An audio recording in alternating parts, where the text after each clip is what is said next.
America is about to go through a food industry shakeup we've never seen before. And no, this isn't about some random burger shack down the street quietly shutting its doors. This is about big names, the icons of American dining, vanishing right in front of us. We're talking Red Lobster, Applebee's, and yes, even Salt Bae's overpriced gold-covered steak joints. These aren't just restaurants. They were once staples of American culture. But now, they're hanging by a thread. What's happening isn't just about money, it's a sign of something bigger, the collapse of an entire way of life. The classic going out to eat experience is quickly becoming outdated, unaffordable, and frankly, irrelevant. Let's start with a jaw-dropper, Subway. Be honest, when was the last time you actually craved a Subway sandwich? Not because it was convenient, but because you wanted it. Exactly. Subway used to be the king of fast but not greasy. Students, office workers, families, everyone grabbed a footlong at some point. But in just 5 years, over 4,000 Subways have disappeared across the US. That's a fifth of all their stores. Gone. So what went wrong? First, Subway's healthy image, completely outdated. People today want real ingredients, not soggy lettuce and cold-cut meats packed with preservatives. Second, the brand's trust was shattered. And not just from one scandal, but multiple. From sketchy bread ingredients overseas to the disgraceful collapse of their former poster boy, Subway's rep took blow after blow. And in today's digital world, trust is everything. Third, the competition raced ahead. Jersey Mike's, Firehouse Subs, even Panera, they upgraded. Better ingredients, cooler vibes, and food that feels fresh. Meanwhile, Subway stayed stuck in the past. Bland decor, tired sandwiches, and smaller portions every year. Even after a 2023 buyout by private equity firm Roark Capital, nothing's changed. No new vision, no founder. Just a brand limping along on old memories. So the real question is, will Subway even be around by the end of 2025? But Subway's not the only one fading fast. Let's talk about Hooters. You've seen one. The orange sign, the dusty parking lot, maybe even a for lease notice in the window. It's like walking past a party that ended years ago. Hooters built its whole identity on beer, wings, and women in tight uniforms. That might have worked in 1995, but it's 2025, and times have changed. A lot. Over the past few years, 150 Hooters locations have shut down. Entire cities, like Houston and Chicago, don't have a single one left. Why? Because younger people aren't into it. A 2023 survey showed over 60% of adults under 35 actively avoid Hooters because they're uncomfortable with its outdated image. They're not looking for gimmicks. They want real food, real service, and a real experience. And let's be honest, the food hasn't kept up either. Most Hooters locations barely scrape 3 stars on Yelp, which in the restaurant world, that's a death sentence. Meanwhile, rivals like Twin Peaks are evolving. Better menus, sports bars with atmosphere, a vibe that feels modern and inclusive. Hooters, still stuck in a time warp. That cool guy brand it built decades ago, it's not just cringy now, it's irrelevant. And finally, let's talk about a place that once felt special, Red Lobster.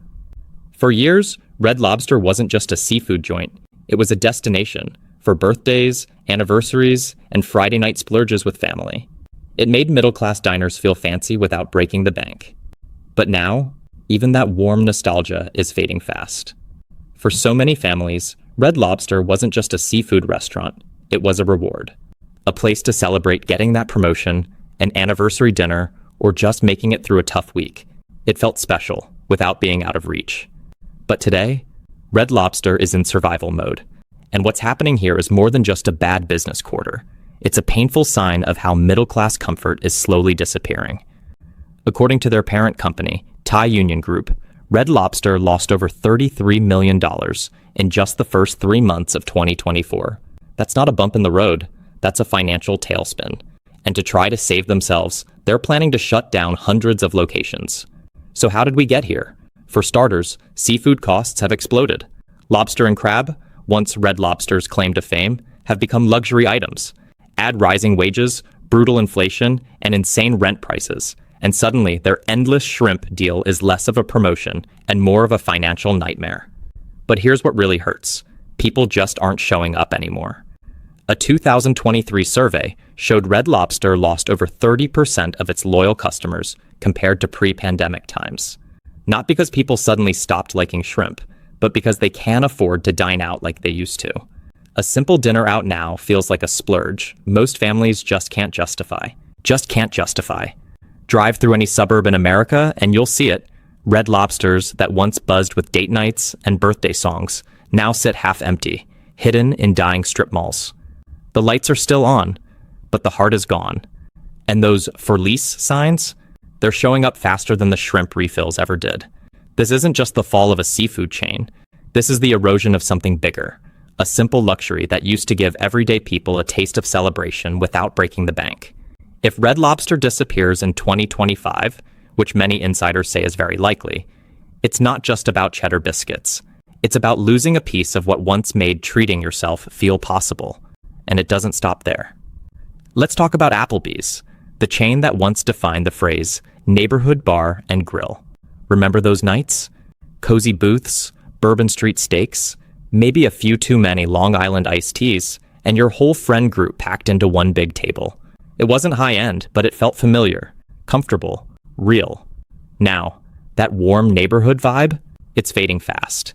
In 2023 alone, Applebee's shut down more than 46 locations, and that number's only going up. Their parent company, Dine Brands, just confirmed that another 25 to 35 stores will be gone in the near future. But it's not just about profits. Applebee's is caught in a dangerous in-between zone. These days, people are either cooking at home to stretch their dollars or splurging on hip, experience-driven restaurants. Chains like Applebee's, they're stuck in no man's land.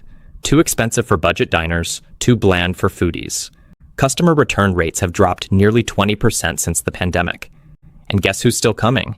Mostly folks over 45. That means they're losing the next generation. Millennials and Gen Z, they want food that's quick, fresh, photogenic, and let's be honest, Instagram-worthy. Applebee's with its dated menu and decor that hasn't changed since the 2000s just doesn't cut it anymore. And once a place stops connecting with people emotionally, it's almost impossible to come back. What really hits home with Applebee's disappearing? It's not just the food, it's the feeling. For a lot of towns, especially smaller ones, Applebee's wasn't just that restaurant down the street. It was part of the local rhythm. You'd find it near high schools, hospitals, next to the mall. It was where people came together after the game, after work, after life happened. And when that kind of place vanishes, it's not just a closed sign on a door. It's a gap in the community. Fewer shared spaces, fewer familiar faces, and a lot more silence in places that used to be filled with laughter and clinking glasses. But now, let's completely shift gears, from comfort food to gold-covered steak. Yeah, we're talking about Salt Bae, the internet's favorite meat magician who turned a sprinkle of salt into a viral career. The glasses, the flair, the arm flip, it was like steak theater. And for a while, it totally worked. Social media exploded. Celebrities lined up. His restaurants were the place to be seen. But here's the truth. No one talks about. 99% of Americans were never going to eat there. Why? Because the prices are flat out insane. We're talking $1,000 for a steak. One steak? A burger? That'll be $120. Want some gold with your meat? That 24-carat tomahawk will cost you $500 before the tip. And while it made for flashy TikToks and Instagram stories, the actual dining experience, let's just say, it didn't live up to the hype. Behind all the glitz, people started realizing the food was meh, the service was hit or miss, and the whole thing felt more like a stunt than a meal. Reviews started tanking. Locations in New York, Miami, and Vegas saw huge drop-offs. One report said revenue dropped almost 40% in a single year. That's not a stumble. That's a nosedive. They even have a name for it now: Salt Bae burnout.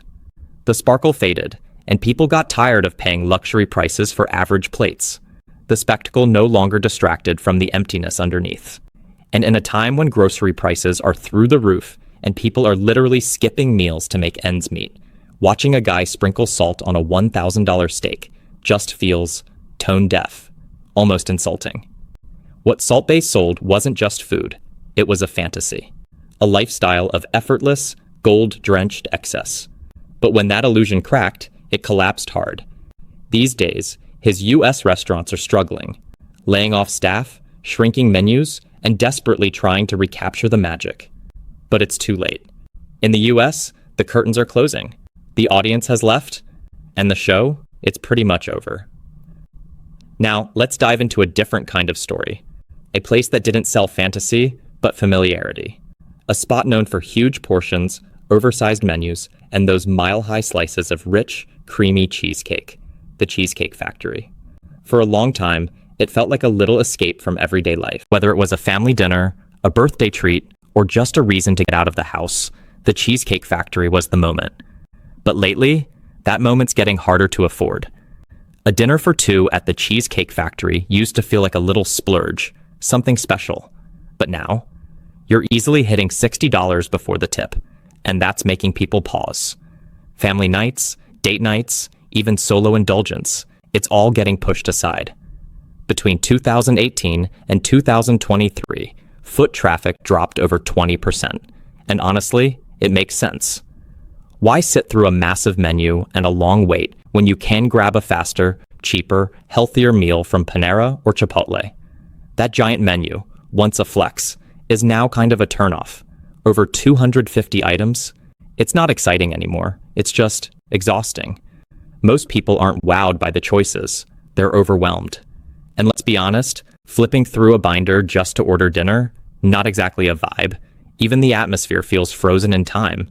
The Roman columns, the dim brown decor, it screams 2003, not 2025. Younger diners want places that feel current, local, cozy, stylish, a little Instagram-worthy. Cheesecake Factory? Not so much anymore. The nostalgia is real, though. A lot of people still love the place for what it was. But love doesn't pay the rent. And in a world where speed, value, and simplicity win, restaurants built on maxed-out menus and over-the-top portions are skating on thin ice. If Cheesecake Factory doesn't shake things up, it could be heading toward the same fate as so many other feeding favorites. Now let's talk wings, specifically Buffalo Wild Wings, aka B-dubs. There was a time when this place was the game day destination. Giant TVs, pitchers of beer, wings for the whole table, and the roar of the crowd. You didn't just eat at B-dubs, you experienced it. It was messy, loud, and absolutely iconic. But fast forward to now, that energy is fading fast. Consumer tastes have shifted hard. Gen Z and millennials, today's trendsetters, are leaning into cleaner eating, plant-forward meals, and lighter options. Wings and beer? They're starting to feel like a guilty pleasure no one really asked for. Since 2018, Buffalo Wild Wings has seen revenue fall by 15%, a major hit for a chain built around indulgence. Meanwhile, places like Sweet Green and Cava are thriving because they offer something B-dubs doesn't: speed, health, and transparency. And that's just the start. Today's diners want global flavors, creative twists, and meals that look as good on camera as they taste in real life.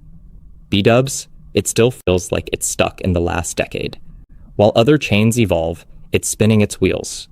There's also a vibe shift happening. People aren't gathering in big crowds to watch sports like they used to. Many prefer watching at home with friends, not screaming over blaring TVs just to order another plate of wings. That noisy chaos, what used to feel exciting now feels like a headache. And let's talk money, because that hits everyone. A night out at B-dubs used to feel like a deal. But by 2022, a casual dinner for two could hit $40 easy. Now compare that to Wingstop or Zaxby's. You're feeding the same crew for way less. The truth is, nostalgia can only carry a brand so far. Without change, even the most beloved places start to feel like relics. Buffalo Wild Wings needs more than just sauces and screens to survive in 2025. It needs a real reason for people to come back. Coming up next, a brand that's trying to make a comeback after being a punchline for years.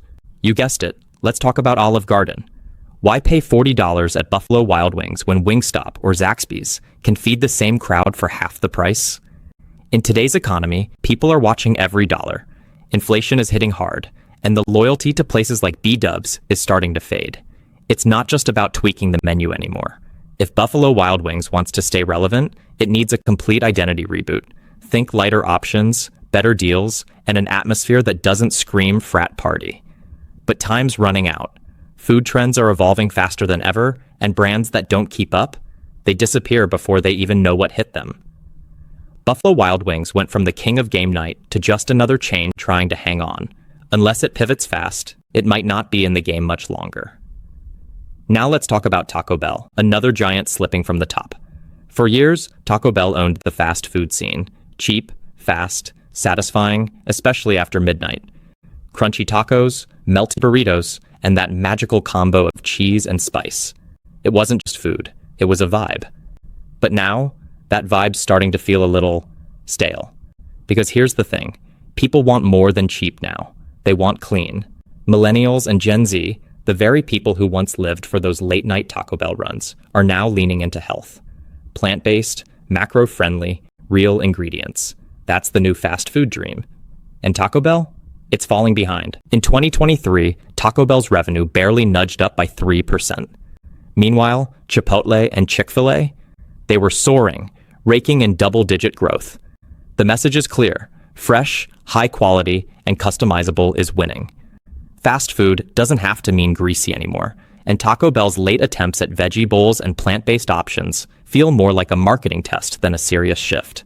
The biggest hurdle? Their own business model. Taco Bell built its empire on $1 tacos and rock-bottom prices. But with ingredient costs and wages going up, that model doesn't work like it used to. If they raise prices, they lose their appeal. If they don't, quality tanks. It's a lose-lose. Unless Taco Bell reinvents its identity, fully commits to cleaner ingredients, better transparency, and a modern brand image, it's at risk of becoming a nostalgic memory instead of a real choice. The late-night taco run? It could be going extinct. And now we've got to talk about another classic, one that used to be synonymous with breakfast. IHOP. The blue-roofed breakfast icon. Fluffy pancakes, sizzling bacon, bottomless coffee. It was the ultimate family brunch or post-party pit stop. IHOP meant comfort, community, and maple syrup in a bottle. But in 2025, comfort food isn't enough. Today's diners are switching it up. Think avocado toast, smoothie bowls, overnight oats. Foods that fuel instead of just fill. IHOP's menu? Heavy on sugar, light on nutrition. That carb-loaded breakfast spread? It's starting to feel more like a cheat day than a real meal. And while IHOP's old-school diner look might still be charming to some, it's not pulling in the new crowd. The younger generation is going to sleek, health-forward spots like First Watch or hip local cafes that serve great coffee, modern menus, and serious Instagram vibes. Add in inflation, higher food costs, and ongoing staffing shortages, and you've got a tough situation. Even the die-hard pancake lovers are staying home more. The truth is, nostalgia can't carry you forever. If IHOP doesn't adjust to what diners want today, it risks losing the next generation completely. Next up, we'll explore a chain that once ruled the pizza game with speed and custom pies, but now it's feeling the heat. Let's talk Blaze Pizza. IHOP's biggest problem? It's trying to evolve without really changing. Tossing a smoothie or salad onto a carb-loaded menu isn't a transformation. It's a Band-Aid. And for a brand that's always stood for abundance and affordability, even small compromises can feel like a betrayal to longtime fans. But here's the reality. Breakfast has changed.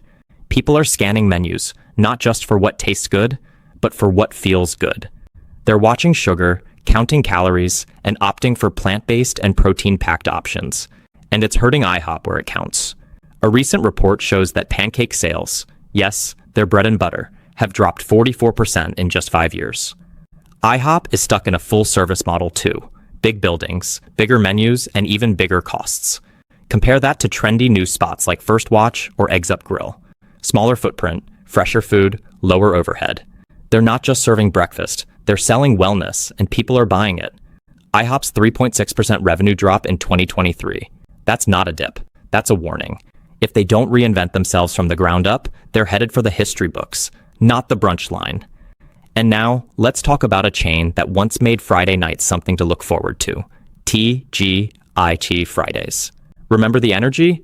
Big burgers, flashy cocktails, and a room full of laughter and clinking glasses. It was the ultimate vibe. But now, that vibe feels more tired than timeless. In 2025, TGI Fridays is in a real slump. Revenue slid over 4% last year, while competitors like Applebee's and Chili's managed to hold their ground. The menu, heavy on ribs, fries, and oversized portions, just doesn't align with today's craving for balance, freshness, and flavor that feels good. People aren't just looking for a good time. They want good food that fits a healthier lifestyle. Fridays has tried the usual fixes: promo meals, new menu items, even some branding updates, but none of it has stuck. Meanwhile, fast casual stars like Shake Shack and Sweet Green are thriving by staying light, fast, and intentionally modern. The structure of Fridays is another problem. All those full-size sit-down restaurants come with massive costs: rent, staff, upkeep, and in a world that's racing towards smaller, more efficient concepts, that old-school model is weighing them down. So can TGI Fridays bounce back? Maybe, but it'll take more than a new appetizer and a rebrand.